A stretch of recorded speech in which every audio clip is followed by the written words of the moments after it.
கோவை ஒண்டிப்புதூர் பகுதியில் கார் மீது டாடா ஏஸ் வாகனம் உரசியதால் ஏற்பட்ட தகராறில் டாடா ஏஸ் டிரைவரை இளைஞர்கள் தாக்கி காரில் தரவென இழுத்துச் சென்று கீழே தள்ளிவிட்டு தப்பிச் சென்ற சிசிடிவி காட்சி வெளியாகியுள்ளது.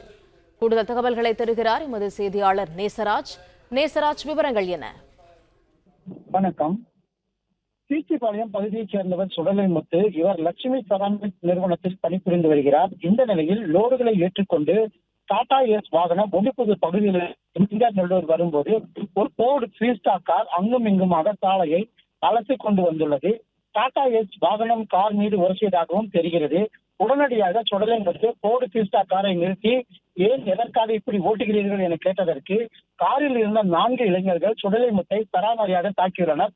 பின்னர் போர்டு ஃபீஸ்டா காரில் சுடலைமுத்துவில் முன்னாடி இடித்து அவரை தரவென்ற காரில் முன்பகுதியில் இழுத்துச் சென்று காயப்படுத்தியுள்ளனர்.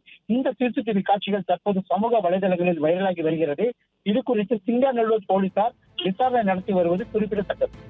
பிளே ஸ்டோர் மற்றும் ஆப் ஸ்டோரில் இருந்து பாலிமர் செயலியை QR கோடு மூலம் பதிவிறக்கம் செய்யுங்கள். செய்திகளை உடனுக்குடன் பெறுங்கள்.